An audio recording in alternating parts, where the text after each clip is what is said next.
J'ai 67 ans et, ce soir-là, ma belle-fille m'a lancé son martini au visage, avant de me traiter d'égoïste. Ce que j'ai fait ensuite a fait tomber, évanoui, à la fois mon fils et elle, sur le carrelage de ma salle à manger. Si vous regardez cette histoire, prenez un instant pour vous abonner et dites-moi en commentaire d'où vous m'écoutez. Votre présence compte. Maintenant, laissez-moi revenir en arrière et vous expliquer comment tout a commencé. Parce que, sincèrement, même moi je n'aurais jamais imaginé que tout finirait ainsi. 3 semaines plus tôt, j'étais à l'épicerie Moreau de notre bourg de Clerval, serrant dans ma paume un ticket du loto de la Française des Jeux qui venait de me rendre 2 millions d'euros plus riche. 2 millions. Après 30 années à enseigner en CE2, à compter mes sous jusqu'à la fin du mois, j'étais soudainement à l'aise. La première chose que j'ai faite a été d'appeler mon fils unique, Marc. « Maman, c'est incroyable !» a-t-il dit. Et, derrière lui, j'ai entendu le petit cri aigu de Julie, ma belle-fille. « Il faut fêter ça comme il se doit. Laisse-nous tout organiser. » Le saut chaleureux de Marc m'a chaviré le cœur. J'ai voulu croire que ce coup du sort allait nous rapprocher. Depuis l'arrivée de Julie dans sa vie, il y a 5 ans, une distance s'était glissée entre nous. Elle avait des avis tranchants sur tout. Mon mobilier, d'un autre âge, mon esprit de petite ville et ce rythme tranquille dont je n'avais jamais eu honte. Mais l'argent, me disais-je, a ce pouvoir étrange de lisser les aspérités. Les 2 semaines qui ont suivi flottèrent dans une brume heureuse. Rendez-vous avec Henri Bruno, mon conseiller de longue date, calcul raisonnable, décision sobre. Rembourser mon prêt, sécuriser ma retraite. Peut-être ce voyage en Irlande dont je rêvais depuis la mort de mon mari. Le reste dormirait sur des placements sûrs. Marc m'appelait un jour sur 2, plus attentionné qu'il ne l'avait été depuis des années. « Tu te fais bien conseiller, maman ? Julie pense que son planificateur financier est excellent. » J'étais touchée, même si l'intervention de Julie me laissait un léger malaise. Elle travaillait dans le marketing d'une chaîne hôtelière de luxe et avait un goût prononcé pour le superflu. « Ne t'inquiète pas, mon chéri, la banque m'a orienté vers quelqu'un de très sérieux. On reste prudent. » Prudent, c'est bien, avait-il soufflé, avec, dans la voix, une déception mince comme une lame. Puis cette phrase: « N'oublie pas que tu as une famille qui t'aime. Si tu veux faire un geste... » J'aurais dû entendre le signal. Je ne l'ai pas voulu. Le samedi du dîner arriva.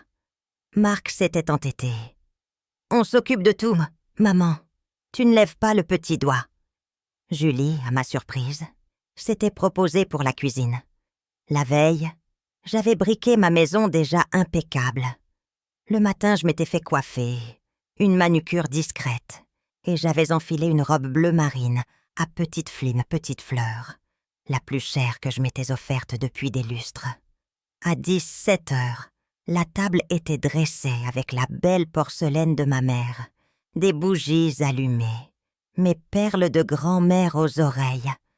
J'étais élégante, reconnaissante, confiante. Ils ont sonné à 18 heures pile. Marc, les bras chargés de sacs et d'un bouquet de roses. Julie derrière lui, mallette noire à la main, blouse blanche impeccable, pantalon sombre, l'air d'arriver à une réunion. « Joyeuse soirée, maman !» a souri Marc en m'embrassant. Julie m'a donné une étreinte brève, plus d'affection qu'en 5 ans. « C'est magnifique ici, Marguerite, très authentique. » Elle m'appelait rarement par mon prénom. C'était d'ordinaire la mère de Marc. Ce glissement poli sonnait comme un prélude.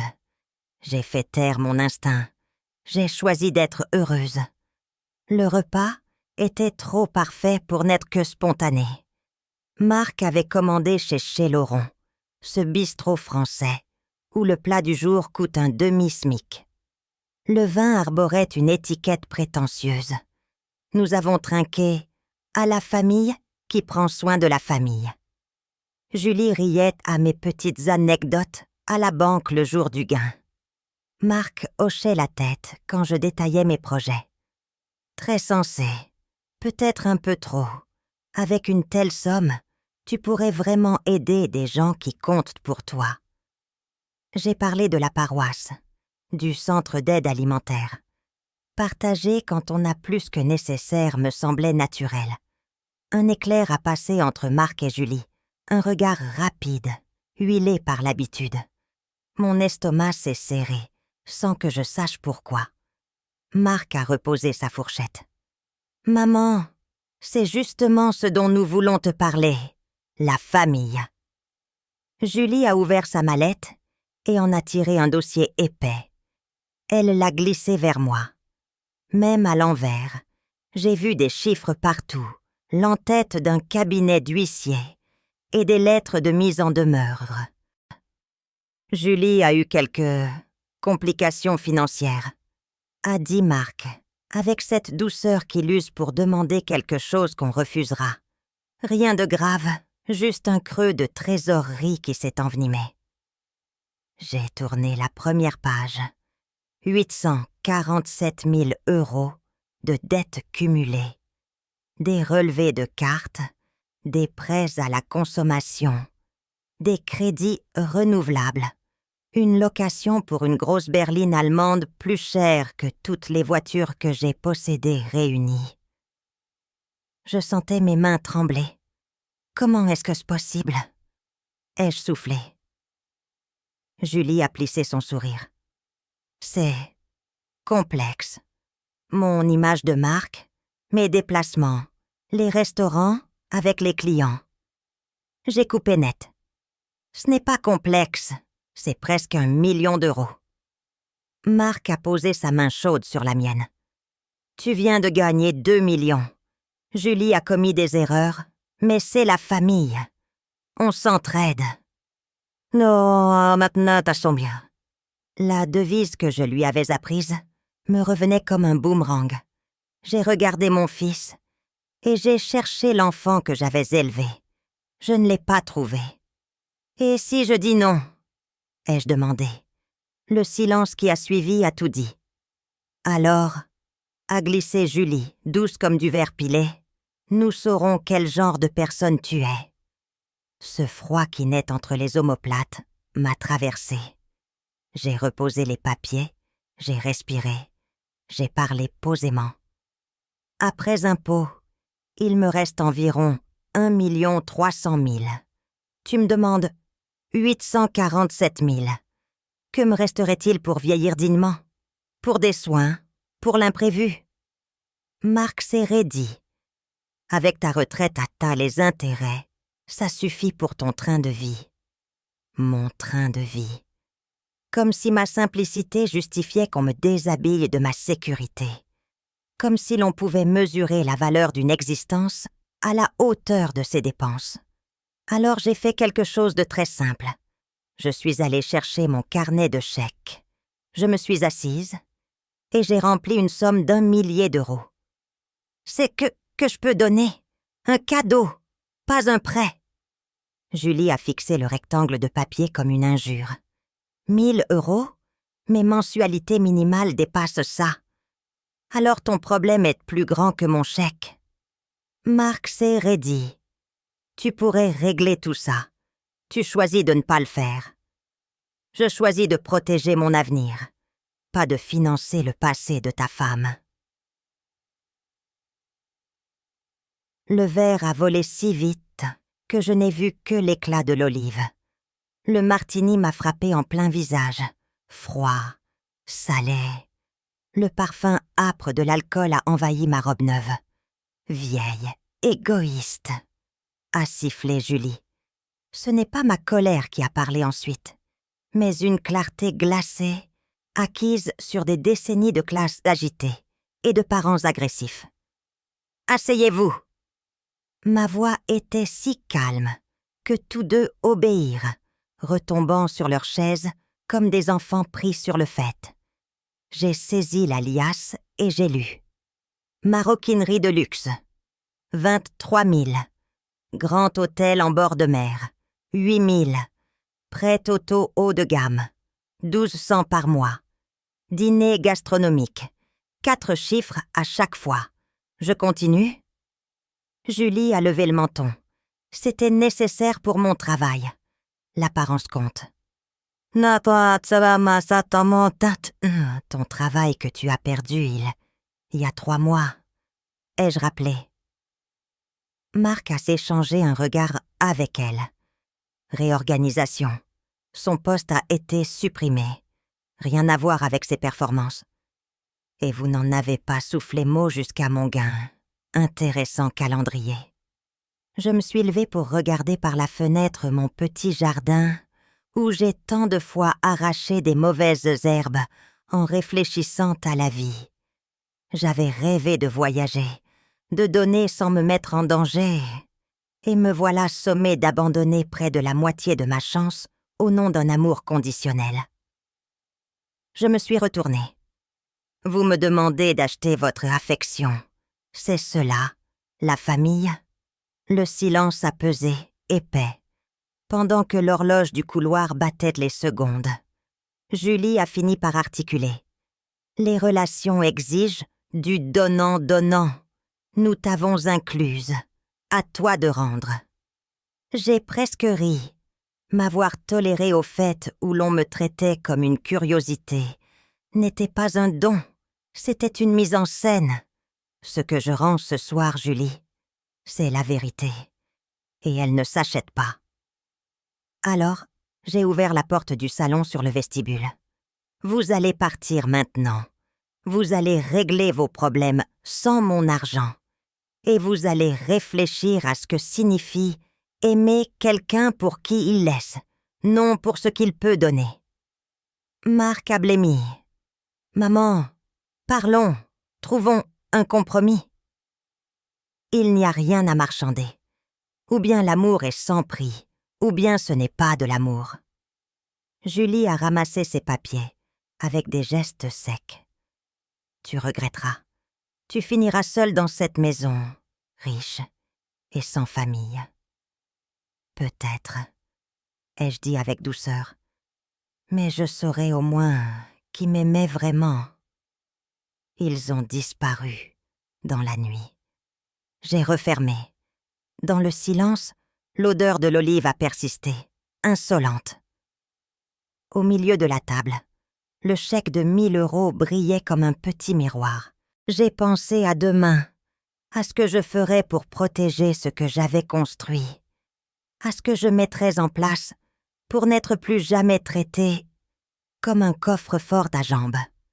Et, pour la première fois depuis longtemps, j'ai senti en moi une force nouvelle, la mienne, intacte. Le lendemain, je me suis réveillée avec un mal de tête discret et une lucidité tranchante. Ma robe pendait dans la salle de bain, imprégnée d'alcool et d'olive, comme une preuve matérielle de ce que j'avais refusé d'être. Un portefeuille sur pattes. Mon téléphone vibrait depuis 7 heures. Appel manqué de Marc, message insistant de Julie, une alternance de « on s'est mal compris » et de « réponds, c'est urgent ».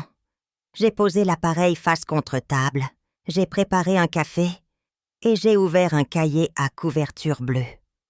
À la première page, j'ai inscrit la date, l'heure, et j'ai commencé à rédiger un reçu précis de la veille. La commande chez Laurent, le dossier épais, les montants, le regard de connivence, le martini, l'insulte, puis ma décision. Écrire nettoyait l'air. Chaque phrase reprenait à Julie un morceau du mensonge qu'elle avait tenté de m'imposer. Après le petit déjeuner, j'ai appelé Henri Bruno. Sa voix posée m'a rappelé les années où il avait géré mes modestes économies sans jamais me pousser à une fantaisie dangereuse. « Henri, je veux protéger la moitié de mon gain dans une structure que personne ne pourra contester. Quelque chose de solide, de verrouillé. » Il a pris le temps d'expliquer, point par point, les options françaises, le rôle du notaire, les mécanismes d'assurance-vie à cantonnement, la possibilité d'une fiducie-gestion encadrée.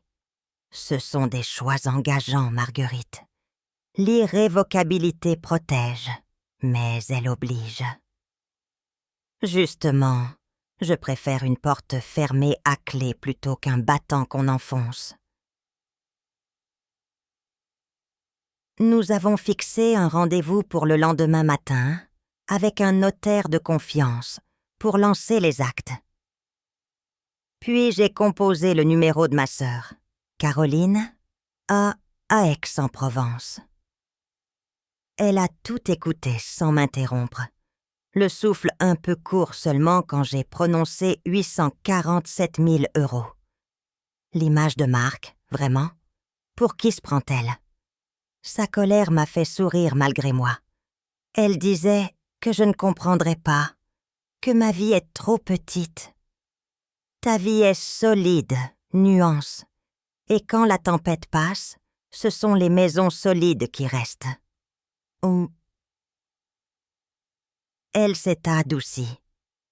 Note tout, conserve chaque message, imprime les relevés. Si ça dérape, un dossier vaut mieux que 1000 indignations. Je venais de raccrocher quand une voix inconnue est venue se glisser dans ma cuisine par le haut-parleur. « Marguerite, ici Rebecca, la mère de Julie. Nous devons parler. » L'entrée en scène des renforts n'a pas surpris l'ancienne institutrice en moi. « Bonjour, Rebecca. » Son ton s'est voulu chaleureux, maternel. « Julie est dévastée. Elle dit que tu l'as humiliée, que tu t'es moqué de ses erreurs devant ton fils, que tu as refusé la seule solution raisonnable. » Petit j'ai regardé ma robe encore humide et j'ai senti ma patience retirer sa chaiseuse. Je me suis contentée de lire ce qu'elle m'a posé sous les yeux.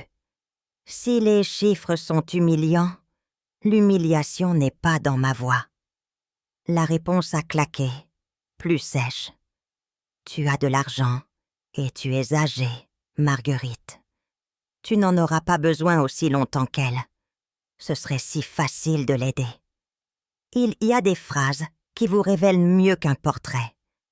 Vous avez raison sur un point. Je suis âgée. Assez pour reconnaître la manipulation, la confondre avec la sollicitude et m'en tenir à distance. Bonne journée, Rebecca. J'ai coupé court. 2 minutes plus tard, elle laissait un long message où revenaient les mêmes mots comme des cailloux dans une gourde. Famille, devoir, honte. Je les ai sauvegardés. Des cailloux, parfois, prouvent que la route a bien été parcourue.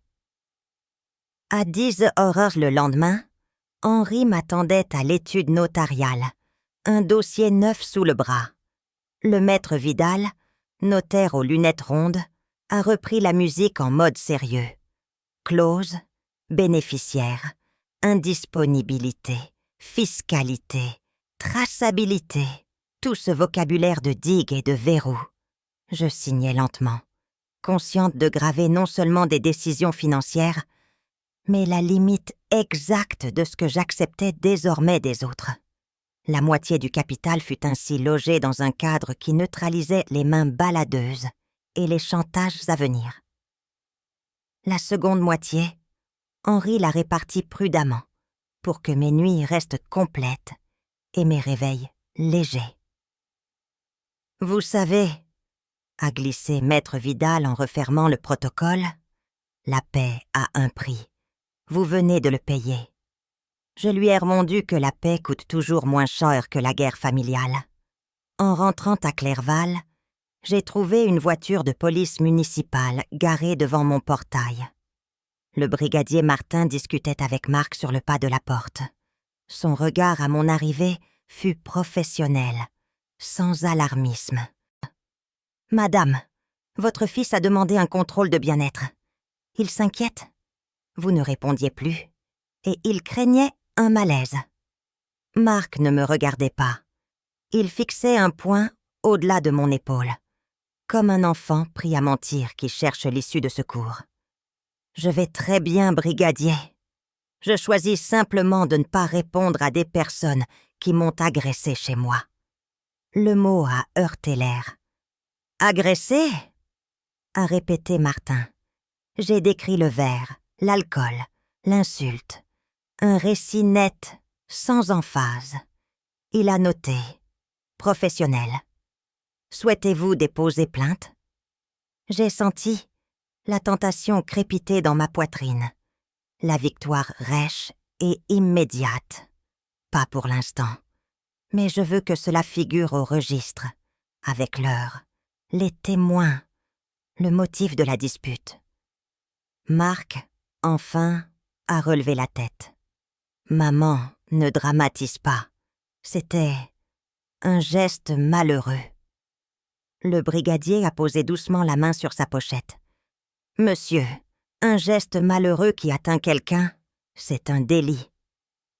Mon conseil, laissez votre mère respirer. Les contrôles de bien-être ne servent pas à forcer un dialogue. Oh.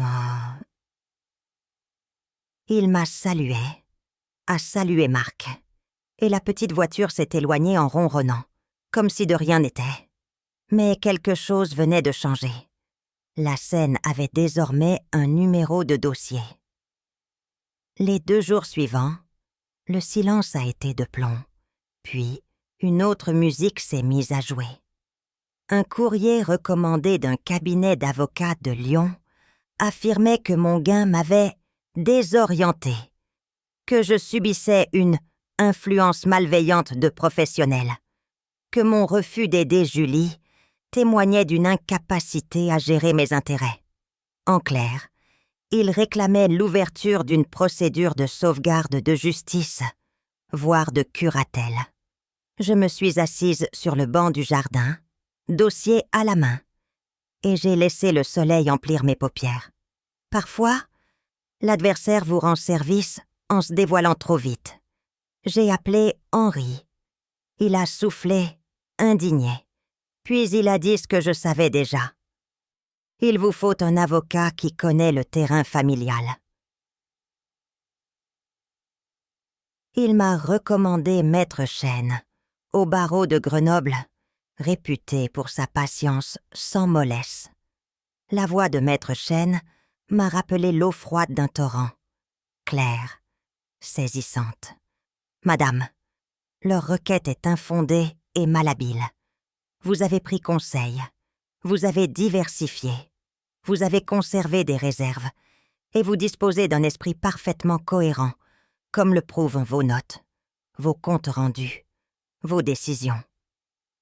Nous allons solliciter un rejet immédiat et, dans la foulée, déposer pour harcèlement et tentative d'extorsion. Sa manière de poser les pierres m'a rassurée. On ne bâtit pas une défense avec des slogans, mais avec des actes, des dates, des petites poiques preuves qui, bout à bout, font une corde robuste. Elle m'a demandé d'imprimer tous les messages, de retranscrire mot pour mot l'appel de Rebecca, de consigner l'intervention du brigadier Martin. La justice aime les chronologies. Nous allons lui en donner une, incontestable. Le soir même, j'ai reçu un dernier texto d'un numéro inconnu. « Ce n'est pas fini. Tu regretteras d'avoir choisi l'argent contre la famille. » J'ai fait une capture d'écran. J'ai enregistré la preuve. J'ai bloqué le numéro. La colère qui m'aurait autrefois écrasée s'est transformée en une détermination froide. On ne se venge pas en criant plus fort. On protège mieux. On éclaire plus large. Au 3e jour, j'ai rappelé Henri pour une chose de plus. Je veux créer une fondation. Rien d'immense. Un fonds discret pour l'éducation financière, pour apprendre à reconnaître les pièges du crédit facile, du tout de suite, on verra après. Appelez-la cela choix financières responsables. Il a ri doucement. Un nom qui pique juste assez. Je n'ai pas nié mon petit plaisir. On pardonne à une grand-mère ses malices quand elles servent le bien commun. Pendant que les actes administratifs prenaient forme, Marc a tenté un assaut par la mémoire. Il a laissé sur mon répondeur un message où il égrenait nos Noëls, les anniversaires, ce jour où il avait cassé un vase et où je l'avais défendu. Un fil tiré du passé pour recoudre le présent. J'ai écouté jusqu'au bout. Sa voix tremblait quand il a dit « Maman ». Mais au milieu de ce tremblement, il y avait encore, comme un tic nerveux, la justification de Julie, l'excuse des montants, la minimisation du verre jeté. Je n'ai pas rappelé. L'amour ne se prouve pas en relativisant l'inacceptable.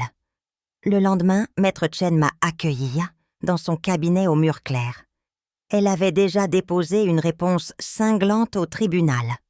Demande de tutelle non fondée, absence de preuve d'altération du jugement, existence d'un conseil financier depuis des années, investissement prudent et, pièce maîtresse, mon cahier bleu, numérisé, daté, signé à chaque page. Elle a joint la main courante de la police municipale, les captures d'écran, la retranscription de l'appel de Rebecca. Le juge verra très bien ce qui se trame. Une pression financière maquillée en sollicitude. Elle a souri, très légèrement. Les robes noires n'aiment pas qu'on transforme la justice en levier d'intimidation. En sortant, j'ai traversé la place de l'église. Le vent portait l'odeur du pain de la boulangerie Ravel. J'ai pensé à Clerval, à sa lenteur de village, à ses commérages tendres, à ses saisons nettes, et à cette nouvelle version de moi qui apprenait à dire non sans trembler. J'ai acheté 2 croissants. J'en ai donné un à une gamine qui sortait de l'école avec un cartable trop grand. J'ai gardé l'autre pour le goûter. Ce geste minuscule m'a rappelé ce que Julie ne comprendrait jamais. La générosité n'est pas un virement bancaire. C'est une façon quotidienne d'habiter le monde. Le soir, un courrier électronique d'Henri m'attendait. La structure fiduciaire était créée, la clause bénéficiaire de l'assurance vie paramétrée, le compte de la fondation ouvert. 3 mots au bas de son message m'ont tiré un sourire qu'aucune robe ne m'avait offert la veille du dîner. Vous êtes en sécurité. J'ai refermé l'ordinateur. Dans le salon, la table brillait de propreté. J'avais lavé la porcelaine de maman, rangé les verres, aéré longtemps pour chasser l'odeur d'alcool. Il ne restait rien de la scène, sinon un mot nouveau dans mon vocabulaire intime. Limite. Je me suis assise, j'ai repris mon cahier et j'ai écrit la conclusion provisoire de ces journées. Ils m'ont traité comme une ressource. J'ai répondu comme une personne. Ils ont joué la famille comme un argument. J'en ai fait un engagement. Ne plus troquer mon avenir contre leur passé. Demain, le tribunal lirait nos papiers. Ce soir, je pouvais enfin dormir. Le jeudi suivant, je suis entrée dans la salle d'audience du tribunal de Grenoble comme on franchit une porte qu'on ne peut plus refermer. Mon tailleur bleu nuit, celui que je portais jadis aux réunions de parents d'élèves, tenait lieu d'armure. À ma droite, Maître Chen consultait ses notes avec la sérénité d'un chirurgien avant l'opération. En face, à la table des parties adverses, Julie s'était parée comme pour un conseil d'administration. Jupe stricte, sac griffé, lèvres rouges vifs. Marc, lui, paraissait défait, le visage tiré, le costume froissé. Leur avocat, un certain maître Dubreuil, feuilletait nerveusement ses dossiers comme s'il cherchait un argument égaré. La juge, Madame Hoffmann, cheveux d'argent et regard clair, a ouvert l'audience d'une voix ferme. Nous sommes ici pour examiner la requête en mise sous protection de Madame Marguerite Laurent, 67 ans, récemment gagnante d'une somme de 2 millions d'euros à la Loterie nationale. Elle a levé les yeux vers Dubreuil. « Maître, exposez vos griefs. » Il s'est éclairci la gorge. « Madame la juge, ma cliente, Julie Martin, estime que sa belle-mère n'agit plus dans son intérêt. Subitement enrichie, elle se laisse influencer par des conseillers financiers qui l'isolent de sa famille. Elle refuse d'aider ses proches dans une situation de crise, ce qui démontre un comportement irrationnel et potentiellement dangereux pour sa sécurité future. » La juge l'a interrompu, sourcils levés. « Vous affirmez que refuser de payer les dettes d'autrui est une preuve d'irrationalité ?» Dubreuil a bafouillé, cherchant ses mots. « Disons, une preuve d'égarement moral. » Un murmure a parcouru la salle. Certains spectateurs n'avaient pas pu retenir un ricanement. Alors Maître Chen s'est levé, droite et calme. « Madame la juge, permettez-moi de replacer les faits. » Elle a déroulé une chronologie limpide. Le dîner chez moi, les demandes précises de Julie, le montant astronomique des dettes, l'agression au martini, les appels et messages menaçants, la visite de la police municipale. Elle a sorti mon cahier bleu, chaque page datée, signée. Elle a produit les relevés de compte que Julie elle-même avait placés sur ma table. Elle a cité les captures d'écran, la voix de Rebecca enregistrée, la main courante. Ma cliente n'est pas isolée, elle est attaquée. Elle n'est pas désorientée, elle est lucide. Elle n'est pas irrationnelle, elle est prudente. Ce dossier n'est pas une protection. C'est une arme utilisée pour tenter d'extorquer près d'1 million d'euros. La juge a parcouru les pièces, silencieuse, puis a redressé ses lunettes. « Madame Martin, vous confirmez devoir 847 000 euros à divers créanciers ?» Julie a rougi mais a hoché la tête. « Et vous exigez que votre belle-mère règle ses dettes avec ses gains personnels ?»« Pas exige, demande, » a-t-elle tenté. « Pour la famille. » La juge a claqué son stylo sur le bureau. La famille ne justifie pas l'abus. Son verdict a fusé. La demande est rejetée. Je sanctionne la partie requérante pour recours abusif. De plus, j'ordonne une interdiction de contact direct ou indirect concernant toute question financière. Julie a pâli comme une statue de sel. Marc a baissé la tête, incapable de soutenir mon regard. J'ai senti mes poumons se remplir d'un air plus clair que depuis des mois. Maître Chen m'a glissé à l'oreille. Maintenant, nous contre-attaquons. Harcèlement, tentative d'extorsion, violence légère. Nous avons tout. Pour la première fois, j'ai entrevu non seulement la protection, mais la justice. Les semaines suivantes ont tissé une toile nouvelle. Julie, acculée, a fini par déposer le bilan auprès du tribunal de commerce de Lyon. Plus de 900 000 euros de dettes inscrites. L'information m'est parvenue par Henri, amusé de constater que mes adversaires s'étaient enfoncés eux-mêmes. Même la procédure leur échappe, Marguerite. Ils ont ajouté des frais d'avocat qu'ils ne peuvent plus honorer. Marc, lui, a été muté par son entreprise de défense à un poste secondaire, sans accès confidentiel, à cause du risque que représentait l'endettement de son épouse. Une rétrogradation déguisée.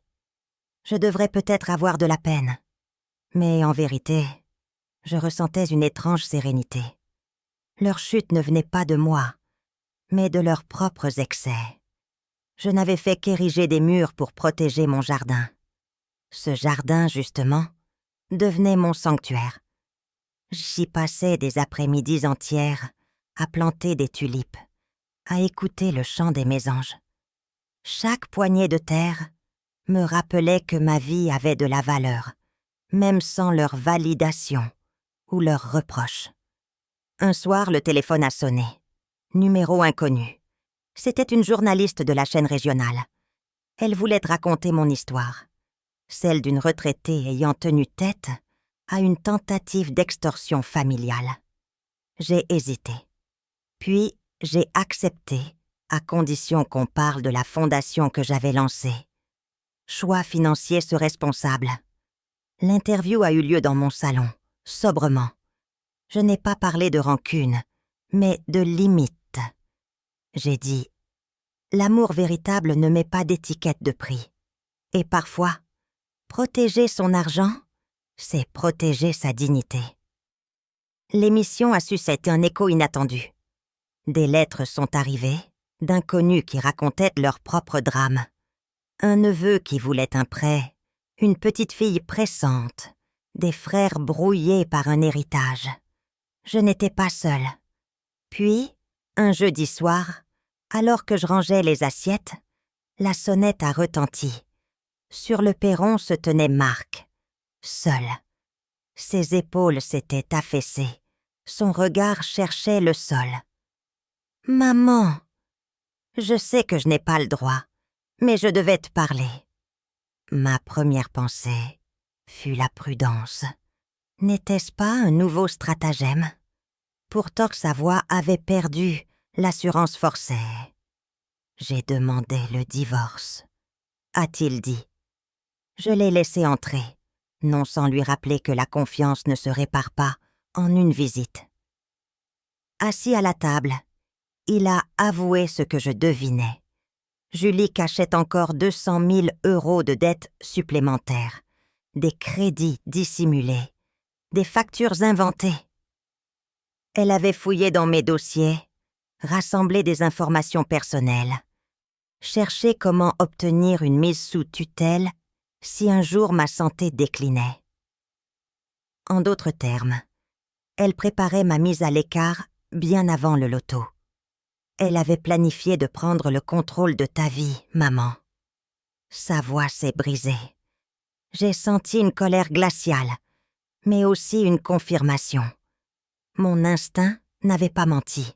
« Pourquoi ne m'as-tu pas protégée ?» ai-je murmuré. Il a serré ses mains, honteux.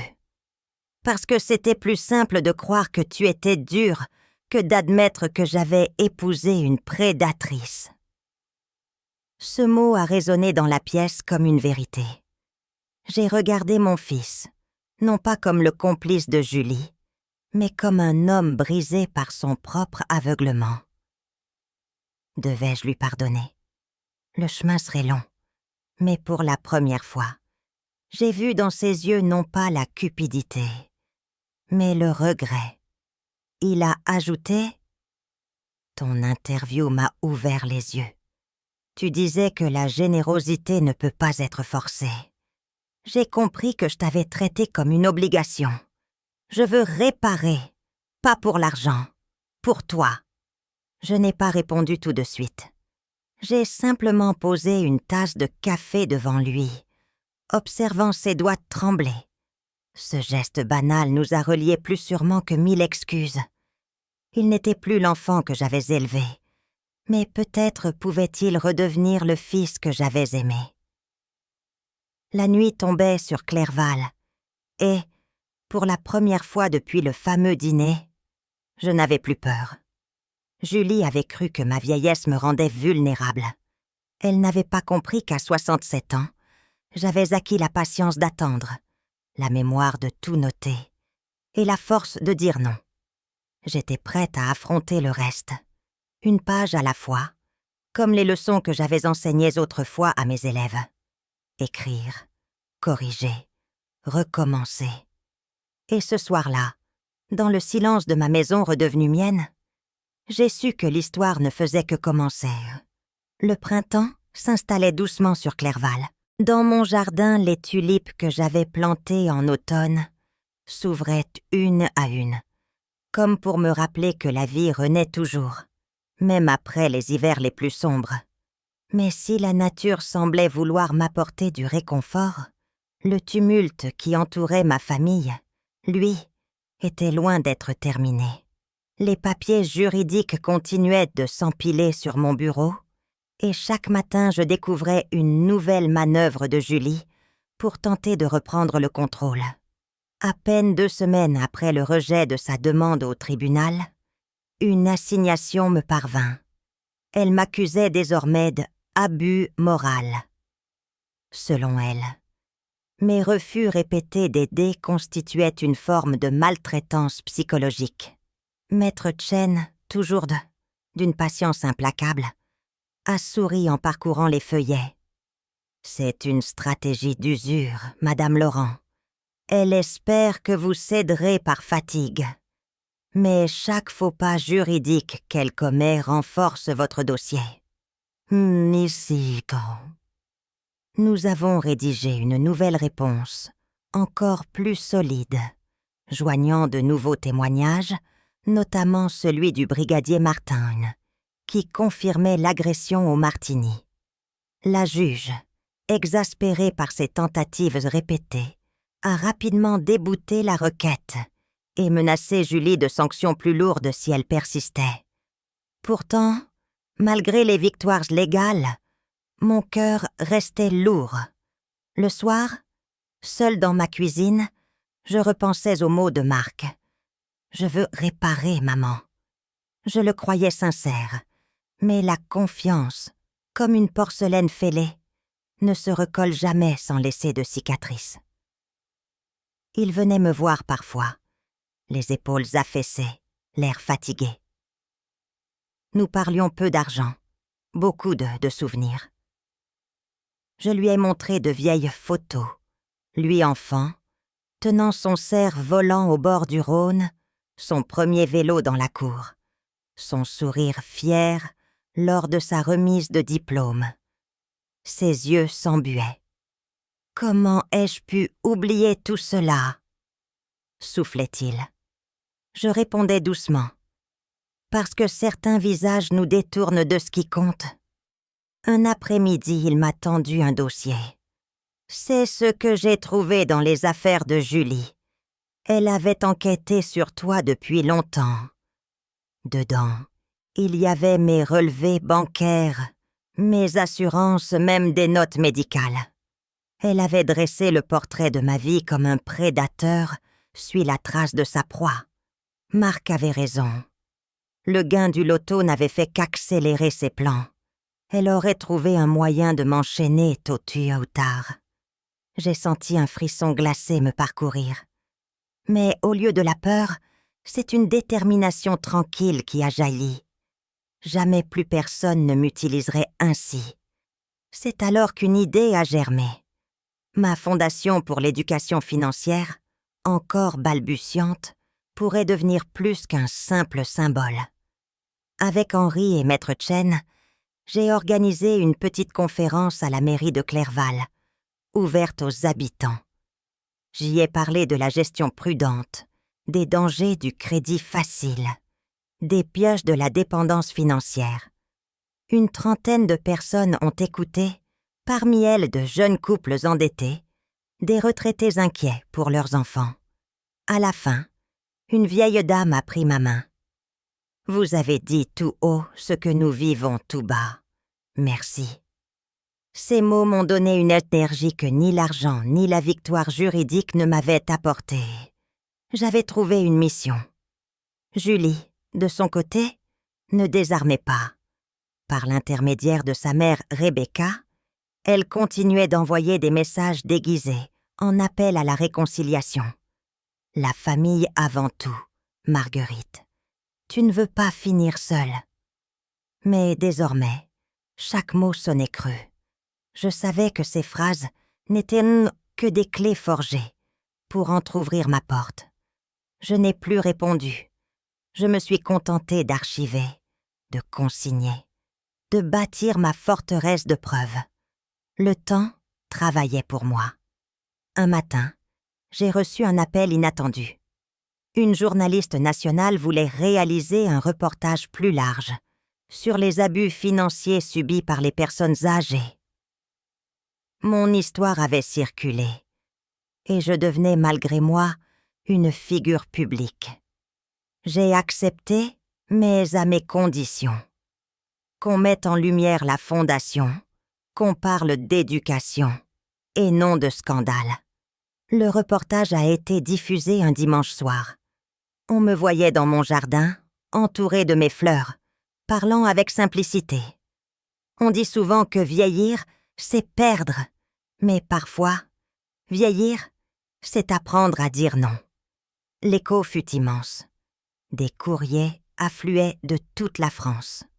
Certains racontaient des enfants pressants, d'autres des voisins envahissants, d'autres encore des conjoints manipulateurs. Tous trouvaient, dans mon refus, un miroir de leur propre combat. J'étais devenue, sans l'avoir cherché, une porte-voix. Et paradoxalement, cela me rapprochait de Marc. Il voyait en moi non plus seulement une mère, mais une femme debout, capable de se défendre. Il m'a avoué « Ton courage m'aide à trouver le mien ». J'ai entamé la procédure de divorce. Je ne veux plus vivre sous son emprise. Ce soir-là, nous avons bu un café ensemble en silence.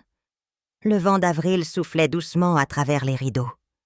Je savais que le chemin vers la réconciliation serait long, semé de doutes, mais une fissure s'ouvrait dans le mur entre nous. Et en moi, une vérité s'ancrait. On ne choisit pas toujours les batailles, mais on choisit la manière de les mener. Moi, je les mènerai avec dignité, avec patience, et avec cette arme inattendue que la vie m'avait donnée, la voix. Car, désormais, ce n'était plus seulement mon histoire. C'était celle de tant d'autres qui apprenaient, eux aussi, à dire. Non, pas cette fois. Le mois de mai approchait, et avec lui, l'audience prévue pour examiner ma contre-plainte. Les couloirs du tribunal de Grenoble semblaient plus familiers que je ne l'aurais souhaité, mais je ne craignais plus ces murs austères. À présent, chaque dossier, chaque note soigneusement consignée, dans mon cahier bleu, chaque capture d'écran constituait une arme silencieuse. Maître Chen avançait avec la certitude de quelqu'un qui connaît la valeur du temps. Elle laissait Julie et son avocat se noyer dans leurs contradictions, tandis que nous restions droits, méthodiques, implacables. Le jour de l'audience, Julie est apparue vêtue d'une robe noire élégante, ses cheveux parfaitement lissés, son sac de marque soigneusement posé à côté d'elle. Elle voulait incarner la femme respectable, victime d'une belle-mère inflexible. Marc l'accompagnait, mais cette fois, il ne s'était pas assis à ses côtés. Il avait choisi le banc du fond, presque en retrait. Ce simple détail m'a transpercé le cœur. Mon fils commençait à comprendre qu'il avait soutenu la mauvaise cause. Lorsque la juge Hoffman a pris place, la salle s'est figée. Elle a donné la parole à Maître Chen, qui s'est avancé avec son calme habituel. « Madame la juge, nous ne sommes pas ici pour discuter de dettes privées, ni de disputes familiales. Nous sommes ici pour protéger une femme de 67 ans contre un harcèlement répété, une tentative d'extorsion et une agression physique. » Elle a déroulé les faits, un à un, comme on dispose les pièces d'un puzzle qui ne laisse plus aucune place au doute. Le dîner, le dossier poussé vers moi, le martini jeté à la figure, les menaces par message, l'intervention de la police municipale, et enfin les procédures abusives lancées les unes après les autres. Chaque élément était accompagné de preuves. Julie, assise, s'agitait de plus en plus, comme une élève prise en faute. Puis la juge a demandé à entendre les témoins. Le brigadier Martin s'est avancé. Sa voix neutre a confirmé ce que j'avais déjà relaté. Il avait vu Marc sur mon perron, avait noté mes déclarations sur l'agression, avait constaté que je semblais parfaitement lucide et autonome. Sa présence, calme et incontestable, pesait lourd. Julie, à ce moment-là, a tenté d'interrompre, clamant qu'il exagérait. Mais la juge l'a fait taire d'un geste sec. Quand est-ce venu mon tour, j'ai pris une inspiration. Madame la juge, j'ai enseigné pendant 30 ans. J'ai appris à mes élèves que dire la vérité était parfois difficile, mais toujours nécessaire. Aujourd'hui, je ne cherche pas à punir. Je veux seulement être protégée. On m'a traitée de vieille égoïste. On m'a reproché de vouloir vivre enfin tranquille avec ce que j'ai gagné honnêtement.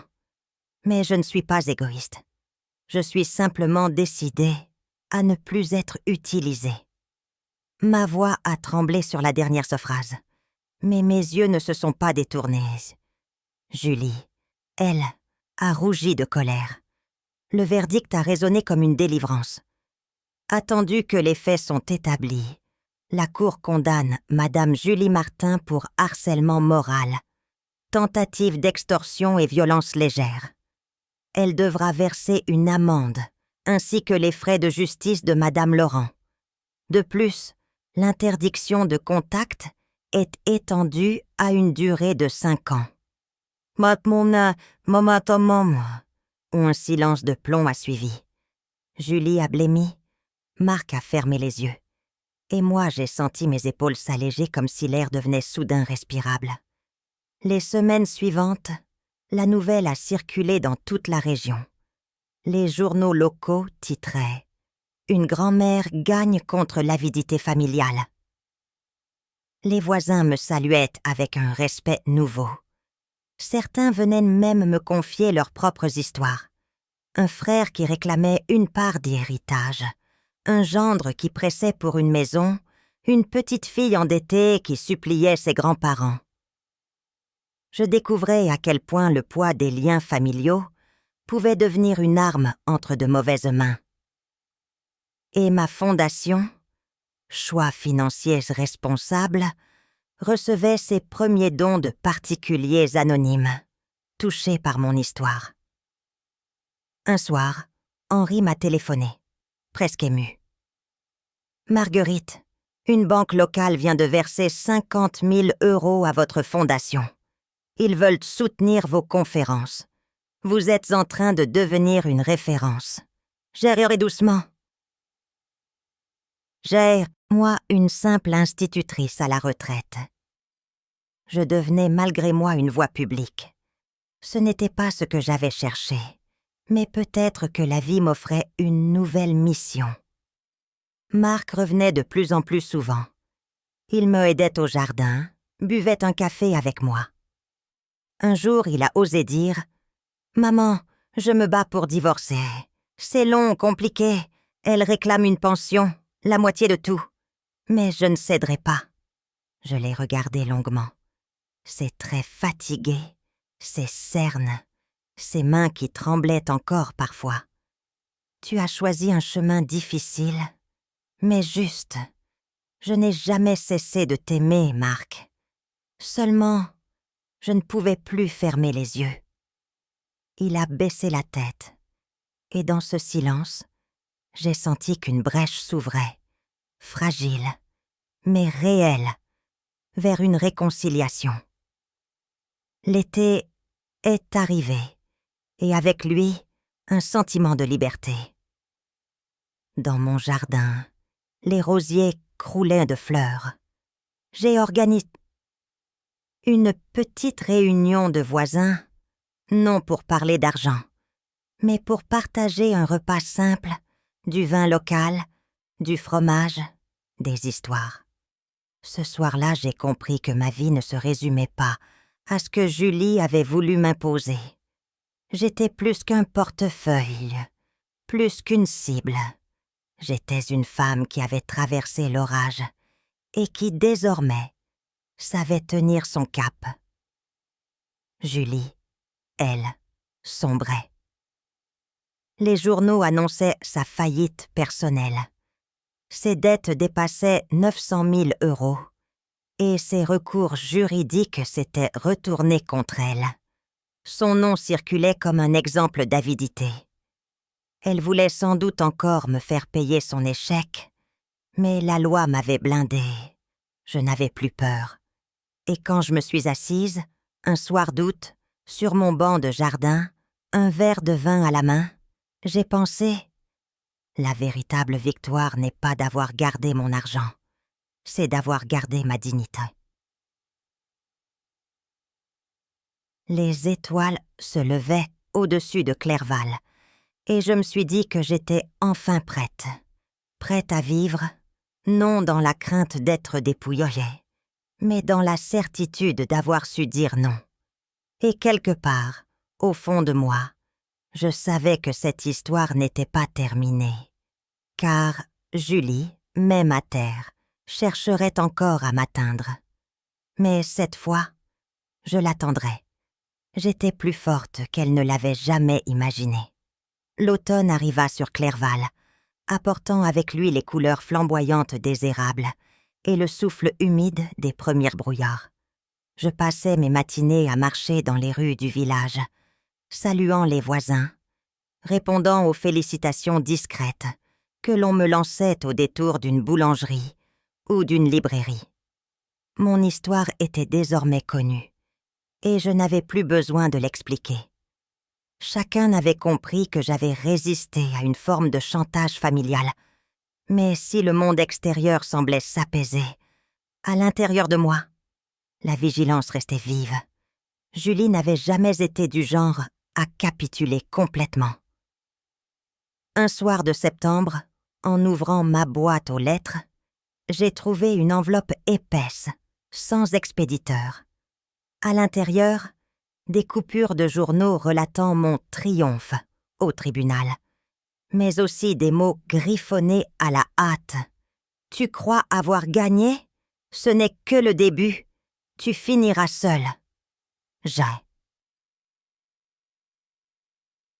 J'ai ressenti un frisson glace, non de peur, mais de lassitude. Aussitôt, j'ai ajouté ce document à mon cahier bleu, preuve supplémentaire de l'obsession de Julie. Le lendemain, Maître Chen a confirmé ce que je savais déjà. Ces menaces anonymes ne l'aideront pas. Elles ne font que renforcer votre dossier de harcèlement. Continuez d'archiver. Alors j'ai continué, consciencieusement, comme une élève appliquée qui prépare son examen final. Marc, de son côté, avançait dans son divorce. Les audiences se succédaient, longues et épuisantes. Un après-midi, il est venu me voir, les traits tirés, les yeux cernés. Elle réclame encore plus, maman. Elle veut la maison, la pension, jusqu'au chien. Sa voix s'est brisée. Je lui ai tendu une tasse de thé.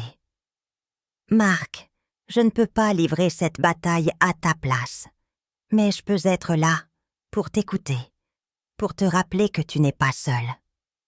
Il a posé sa tête dans ses mains.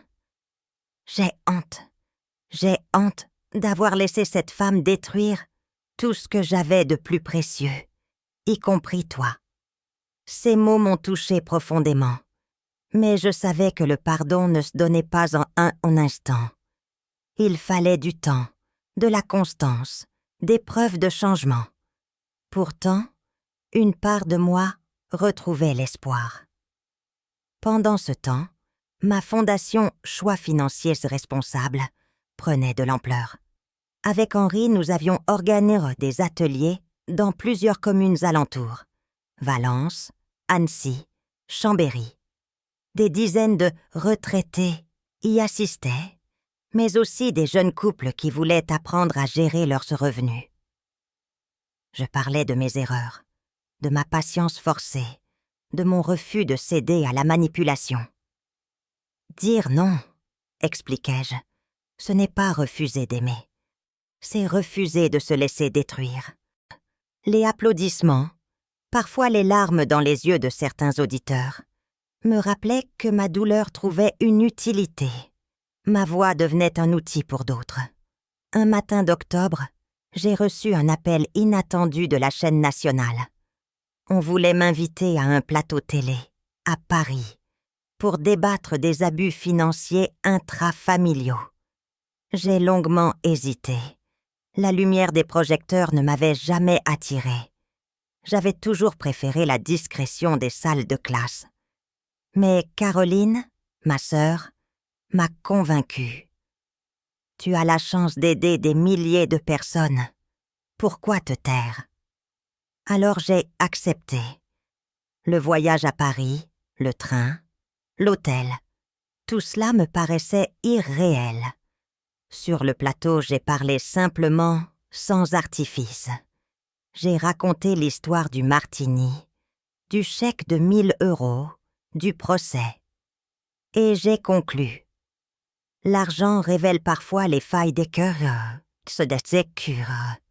mais il révèle aussi la force qu'on ne soupçonnait pas en soi. Le silence qui a suivi valait plus que les applaudissements. J'avais touché quelque chose de profond. Mais Julie n'avait pas disparu.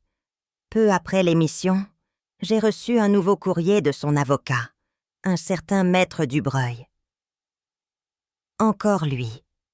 Cette fois, elle m'accusait de diffamation publique. Selon elle, mes interventions médiatiques portaient atteinte à son honneur. Maître Chen a éclaté de rire en lisant la lettre. C'est une fuite en avant, Marguerite. Elle ne comprend pas qu'elle creuse sa tombe juridique.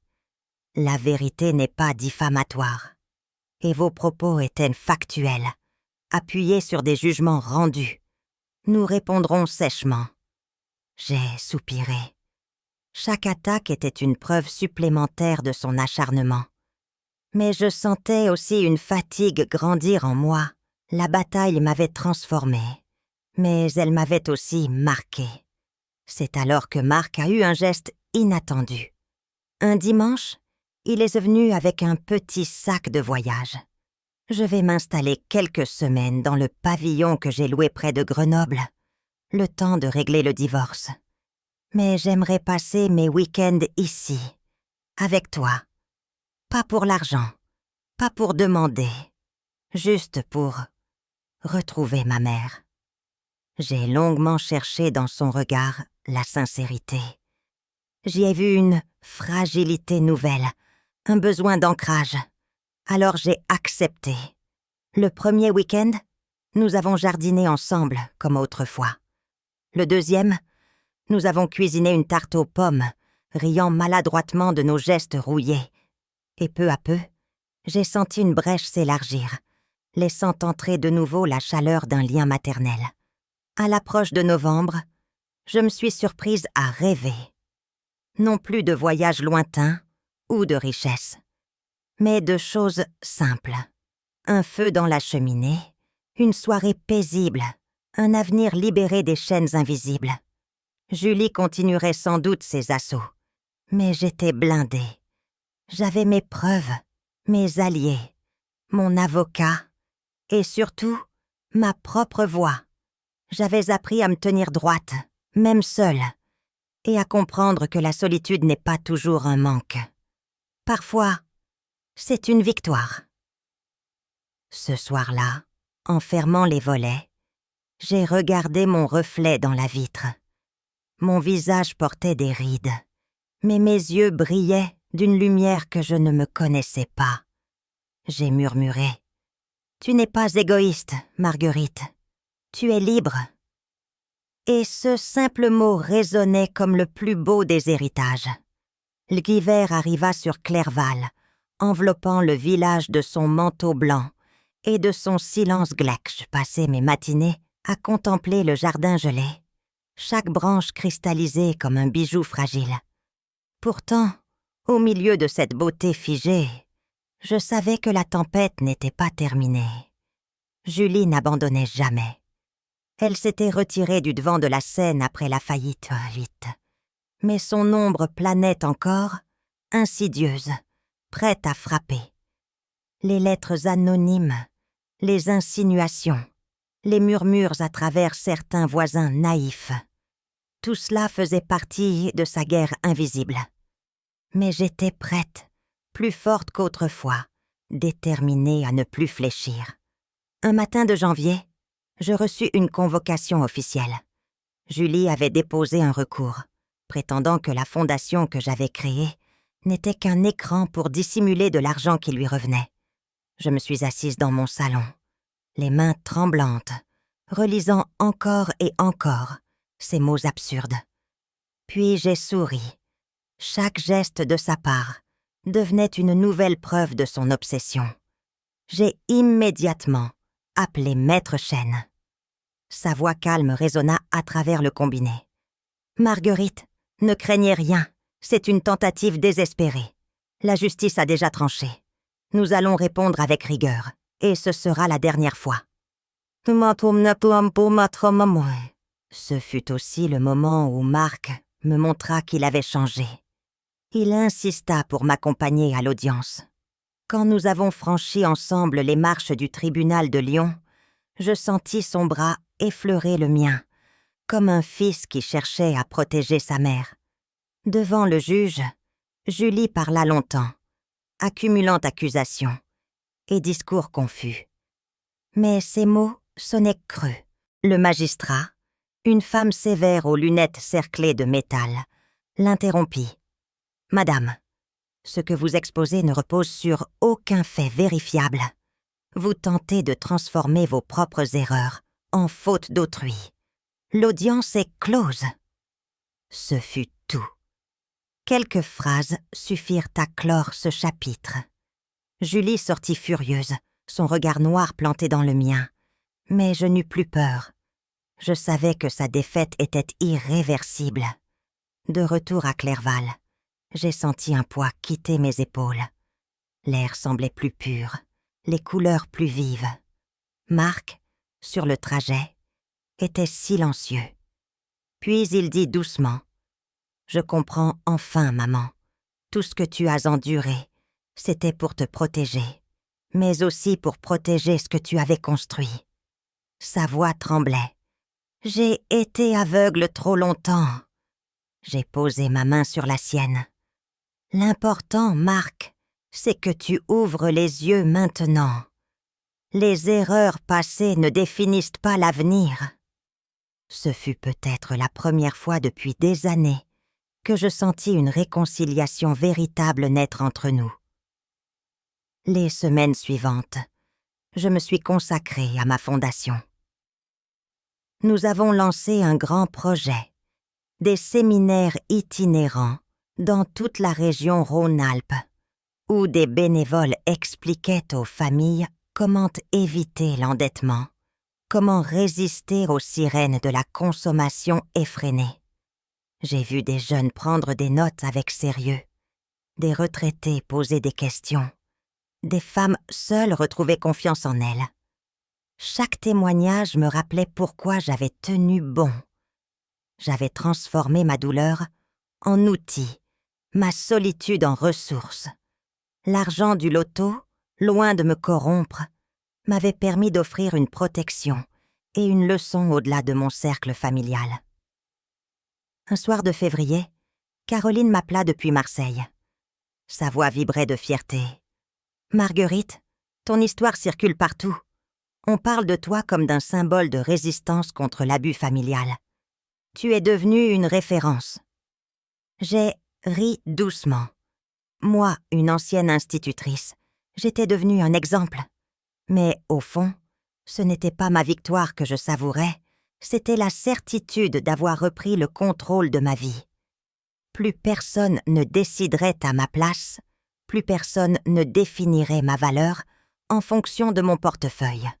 Le printemps approchait, et avec lui, un nouveau projet. Ce voyage en Irlande, que j'avais toujours rêvé de faire.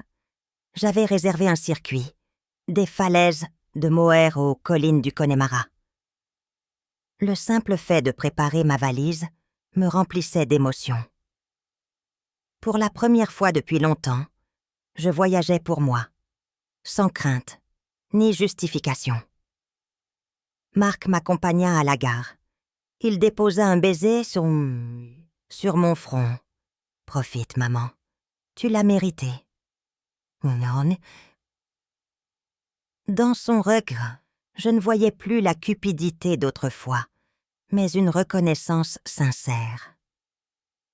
Lorsque le train démarra, je posai ma main sur la vitre froide et regardais défiler les paysages. Mon reflet dans la glace me renvoya l'image d'une femme marquée par les années, mais droite, apaisée, victorieuse. J'ai murmuré pour moi-même. « Tu as survécu, Marguerite. Tu as gagné ta liberté. » Et ce mot, liberté, était plus précieux que tous les millions du monde. Ainsi se terminait mon histoire avec Julie et ses illusions de grandeur.